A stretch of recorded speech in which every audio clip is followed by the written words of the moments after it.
ખેડૂત મિત્રો નમસ્કાર, હું છું તમારો મિત્ર યાજ્ઞિક પટેલ। મિત્રો આજે આપણે જે વાત કરવાની છે એ ખૂબ જ એવી અગત્યની છે, કારણ કે આ વર્ષે મગફળીનું વાવેતર છે એ ખૂબ જ એવા ઝાઝા પ્રમાણમાં થવા જઈ રહ્યું છે। તો મગફળીના દાણામાં જે પટ મારવાનો રહેતો હોય છે, એટલે કે મુંડાનો પટ હોય છે, ફૂગનો પટ હોય છે, તેમજ અન્ય કોઈ જર્મિનેશન માટે પટ મારતા હોઈએ છે।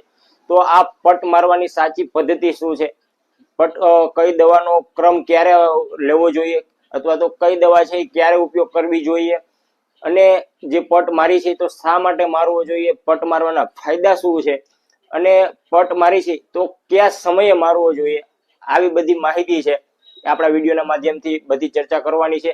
તેમજ કઈ કઈ દવા છે જેનો આપણે પટ મારવો જોઈએ, તો એ દવાની પણ આપણે આગળ વિગતવાર ચર્ચા કરશું કે વધારે ખર્ચ કરવો હોય તો કઈ દવા છે, ઓછો ખર્ચ કરવો હોય તો કઈ દવા છે। પરંતુ જે ખેડૂત મિત્રો અત્યારે આપણી ચેનલમાં નવા છે, પહેલી વખત છે, તે આપણી ચેનલને અત્યારે સબસ્ક્રાઇબ કરી લે, કારણ કે આવી જ માહિતી છે આપણા વિડીયોના માધ્યમથી આ ચેનલમાં મૂકતા હોઈએ છીએ। અને જો માહિતી સારી લાગે તો વિડીયોને લાઈક કરી બીજા ખેડૂત મિત્રો સુધી આ વિડીયો ફોરવર્ડ કરી માહિતી છે એ બીજા ખેડૂત મિત્રો સુધી પહોંચે એવો પ્રયાસ કરજો। હવે મિત્રો, પટ મારવાના ફાયદા શું છે, પટ શા માટે મારવો જોઈએ એના વિશે વાત કરીએ તો એ સમજવા માટે મુંડાની જે લાઈફ સાયકલ છે એ સમજવી ખૂબ જરૂરી છે। એટલે કે મિત્રો, આ 5મો મહિનો મે મહિનો ચાલે છે, તો આ મહિના દરમિયાન તમારે એ સમજી લેવું જોઈએ કે જમીનમાંથી જે ઢાલિયા જીવડા છે, પાંખુવાળા, અત્યારે નીકળી ચૂક્યા છે, કારણ કે આ એના માટે ખૂબ યોગ્ય સમયગાળો છે। આ સમયગાળા દરમિયાન વધુ પડતા જીવડા છે જમીનમાંથી બહાર રહેતા હોય છે, બહાર નીકળતા હોય છે। આ જીવડા હોય છે એમાંથી અમુક નર હોય અને અમુક માદા હોય છે। પ્રજનન દ્વારા એ ઈંડા જમીનમાં મૂકે છે, અને એ ઈંડામાંથી આપણે જ્યારે મગફળી વાવીએ ત્યારે મગફળીમાં નુકસાન કરે છે, મૂંડો બને છે। એ મૂંડો આપણી મગફળીને નુકસાન કરતો હોય છે, એમાંથી જુવાની અવસ્થામાં મૂંડો ફેરવાય છે, એ પણ આપણી મગફળીને ખૂબ વધારે નુકસાન કરતો હોય છે। અને ત્યારબાદ એમાંથી જે પુખ્ત વયના, એટલે કે સાવ એવા વૃદ્ધત્વ તરફ મૂંડા વહી જતા હોય છે, ત્યારે મૂંડા ખૂબ જ એવા મોટા થઈ જતા હોય છે, જે આપણા પાકમાં વધારે નુકસાન નથી કરતા। અને આપણે જે છે એ સમયગાળા દરમિયાન મૂંડાને મારવા માટેનો પ્રયાસ કરતા હોય છે, તો એ સમયગાળા દરમિયાન કોઈ પણ દવાનું રિઝલ્ટ એમાં મળતું નથી, અને મૂંડા મળતા પણ નથી, અથવા તો એ જમીનમાં ઊંડા જતા રહે છે અને એની કોસાટા અવસ્થામાં ફેરવાઈ જતા હોય છે। આ કોસાટા અવસ્થામાં ફેરવાઈ ગયા બાદ આ વર્ષે આ જ સમયગાળા દરમિયાન પાછા એ કોસાટામાંથી જીવડા બહાર આવે છે અને પાછા ઈંડા મૂકે છે અને આપણા પાકને નુકસાન કરે છે। આ રીતના મૂંડાનું જીવન ચક્ર રહેતું હોય છે। તો મિત્રો, જે આ જીવન ચક્ર દરમિયાન આપણી પાસે માત્ર 1 થી 2 ઓપ્શન છે। આ સમયગાળા દરમિયાન જો મૂંડાની ટ્રીટમેન્ટ છે, મૂંડાનું દવા આપણે યોગ્ય સમયે યોગ્ય માવજત કરીએ તો જ એનું કાયદેસર કંટ્રોલ મળશે। 100% રિઝલ્ટની વાત નથી કરવાની। એટલે કે મિત્રો, જો આપણા મગફળીના દાણા છે એને યોગ્ય સમયે, એટલે કે વાવેતર સમયે યોગ્ય પટ આપેલો હશે તો મૂંડાનું કંટ્રોલ લેશે, અથવા તો ત્યારબાદ જ્યારે મૂંડા આપણી પાક છે એ 40 થી 45 દિવસનો થઈ જાય ત્યારે મૂંડાનાશક કોઈ પણ દવા છે એકવાર જમીન સાથે, અથવા તો કોઈ પણ આપણે ઓર્ગેનિક પદ્ધતિ કરતા હોય તો એ કોઈ પણ ટાઈપની દવા છે એનો ઉપયોગ કરી લેવો જોઈએ। આ 2 સમય છે એ યોગ્ય છે। આ 2 સમયગાળા દરમિયાન જો મૂંડાનું કંટ્રોલ કરવામાં આવશે તો એનું તમને મગફળીમાં રિઝલ્ટ છે એ ખૂબ સારું મળશે, અથવા તો નુકસાન છે એ ખૂબ ઓછું રહેતું હોય છે। અને શરૂઆતમાં જ્યારે મગફળી આપણી ઉગે છે ત્યારે કાળી ફૂગ છે, અથવા તો કોલર રૂટ રોગ છે, આ ટાઈપના રોગ છે, જે ફૂગના પ્રશ્ન આવતા હોય છે, તો એના દ્વારા ઘણું બધું નુકસાન થઈ જતું હોય છે। આપણા ખેતરમાં ઘણા બધા ખાલા થઈ જતા હોય છે, મગફળી સુકાઈ જતી હોય છે, તો એના માટે ફૂગનાશક છે કોઈ પણ સારી એવો અથવા તો નોર્મલી પણ યોગ્ય માત્રામાં પટ લઈને મારવો ખૂબ જરૂરી છે। એટલે મિત્રો, મૂંડા અને ફૂગ આ 2 વસ્તુનો પટ બીજ વાવેતર કરીએ ત્યારે મારવો ખૂબ જ જરૂરી છે। જો આ 2 તમારે અગાઉની ટ્રીટમેન્ટ કરેલી હોય તો પાછળથી તમને ઘણો બધો ખર્ચ થતો હોય છે, તેમ છતાં પણ જો એવું રિઝલ્ટ નથી મળતું। એટલે મિત્રો, કોઈ પણ મગફળીનું વાવેતર કરતા હોય, દાણાનું વાવેતર કરતા હોય તો મૂંડાને ફૂગનો પટ મારવો ખૂબ જ જરૂરી છે। હવે મિત્રો, મગફળીના આપણે દાણાને જ્યારે પટ મારવાનો છે તો એનો યોગ્ય સમયગાળો શું છે? એટલે મિત્રો, જે કોઈ પણ દાણા હોય એનો પટ મારવા માટે ઓછામાં ઓછો પટ છે એ વાવેતરને 8 થી 10 કલાકની વાર હોય, 10 કલાક પછી વાવેતર કરવાનું હોય, એ પહેલા મારી દેવો જોઈએ। કારણ કે જે આપણે પટ મારી છે એ આપણે દાણાને પટ મારી છે, જ્યારે આપણે વાવેતર સમયે જો પટ મારતા હોય છે તો પટ મારેલો છે એ જમીન સાથે મિક્સિંગ થઈ જાય છે, અને ધૂળ છે એ ભેજવાળી હોય એના કારણે પટ છે એ ધૂળમાં જતો રહે છે, પરંતુ જો તમે 8 થી 10 કલાક અગાઉ પટ મારેલો હશે તો એ પટ છે, દવા છે, એ દાણામાં શોષાઈ ગઈ હોય છે, દાણો છે એ ઝેરી બની ગયો હોય છે. જ્યારે વાવેતર કરીએ ત્યારે એમાંથી છોડ મૂળ નીકળે છે, છોડ થાય છે, એ પણ ઝેરી રહેતો હોય છે. એટલે મિત્રો જ્યારે મૂંડાનો કે ફૂગનો જ્યારે આપણા છોડમાં પાકમાં એટેક થાય છે ત્યારે છોડ ઝેરી હોવાના કારણે મૂંડો છે એ મરી જતો હોય છે અથવા તો જમીનમાં ઊંડે જતો રહેતો હોય છે. અને ફૂગનો પ્રશ્ન પણ છે આવતા પહેલા જ કંટ્રોલ થઈ જતો હોય છે, કારણ કે છોડ છે એ ઝેરી રહેતો હોય છે. તો મિત્રો પટ મારો છો તો ઓછામાં ઓછો 8 થી 10 કલાકનો સમયગાળો રાખવો જરૂરી છે. હવે ત્યારબાદ વાત કરીએ તો પટ છે એ કઈ દવાનો ક્યારે મારવો જોઈએ, એટલે કે પેલા ક્યાંનો મારવો જોઈએ, પછી ક્યાંનો મારવો જોઈએ, અને ત્યારબાદ કઈ દવાનો પટ મારવો જોઈએ. તો આ પદ્ધતિમાં મોટા ભાગના ખેડૂત મિત્રો છે ભૂલ કરતા હોઈએ છે. આ પદ્ધતિમાં તમારે મિત્રો એક સૂત્ર યાદ રાખવાનું છે, એટલે કે એફ, આઈ અને આર. એફ એટલે ફંગીસાઇડ, એટલે મિત્રો ફૂગનાશકનો કોઈ પણ પટ છે તો એ સૌપ્રથમ મારવો જોઈએ. ત્યારબાદ પટ લાગી ગયા પછી, દાણા સુકાઈ ગયા પછી આઈ એટલે કે ઇન્સેક્ટિસાઇડ, એટલે કે મૂંડાનાશક અથવા તો તરકીડી અથવા તો ઉધઈ માટે કોઈ પણ પટ મારતા હોય તો એટલે કે ઇન્સેક્ટિસાઇડ આ પટ મારવાનો રહેતો હોય છે. બીજા નંબર ઉપર જનરલી વધારે પડતા આ બે પટનો ખેડૂત મિત્રો દવાનો ઉપયોગ કરતા હોઈએ છે. પરંતુ આર એટલે કે રાઇઝોબિયમ કલ્ચર આવે છે. ઘણા ખેડૂત મિત્રો રાઇઝોબિયમનો પણ પટ મારતા હોય છે તો એ લાસ્ટમાં મારવાનો રહેતો હોય છે. એટલે મિત્રો ફૂગનાશક, ઇન્સેક્ટિસાઇડ અને રાઇઝોબિયમ, પરંતુ વધારે પડતા ખેડૂત મિત્રો બે નો પટ મારતા હોય છે તો એમાં પહેલા ફૂગનાશકનો મારવો જોઈએ અને ત્યારબાદ જે મૂંડાનાશક એટલે કે ઇન્સેક્ટિસાઇડનો પટ મારવો રહેતો હોય છે. આ વસ્તુનું મિત્રો ખાસ ધ્યાન રાખવું જરૂરી છે.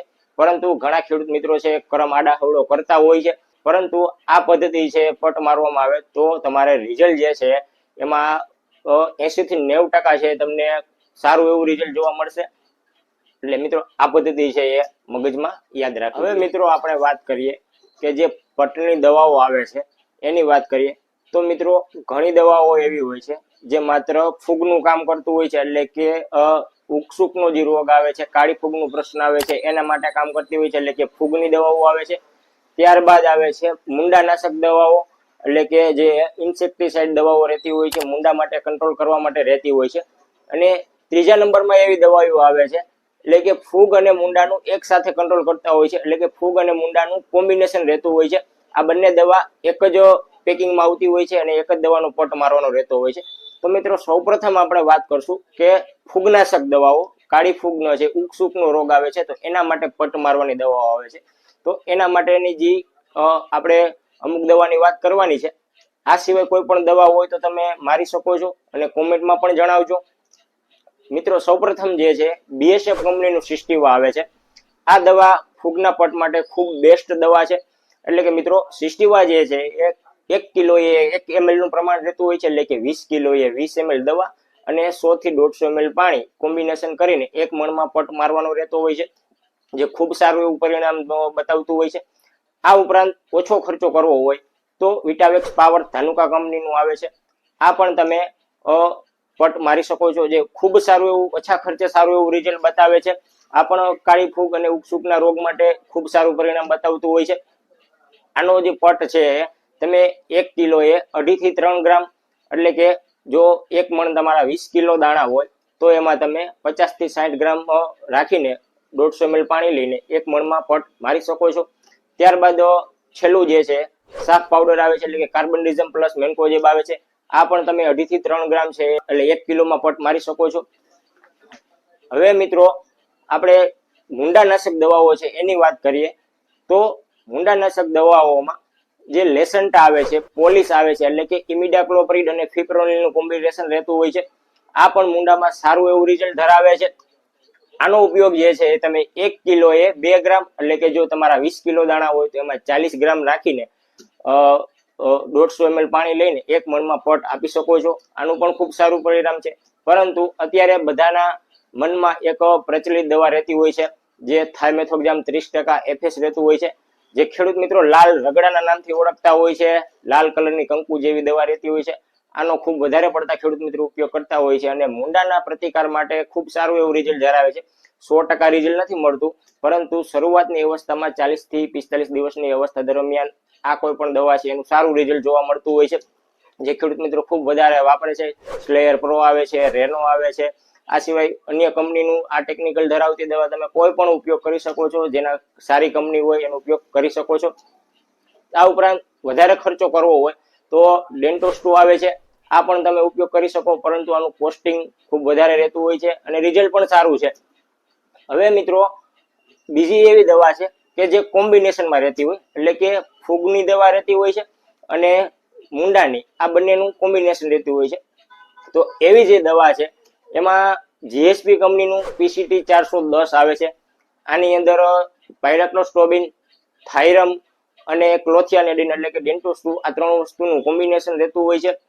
જે છે તમારે 1 કિલોએ 5 ml એટલે કે 1 મણમાં 100 ml નો ઉપયોગ કરવાનો રહેતો હોય છે, જે ખૂબ સારું એવું પરિણામ ધરાવે છે. અને ઘણા ખેડૂત મિત્રોના રિવ્યુ છે કે રિઝલ્ટ મુંડા જે છે એ 45-50 દિવસ સુધી પાકને ટચ નથી કરતા અથવા તો ટચ કરીને મરી જતા હોય છે અને જે છે આપણે પાકને નુકસાન પણ ઓછું થતું હોય છે.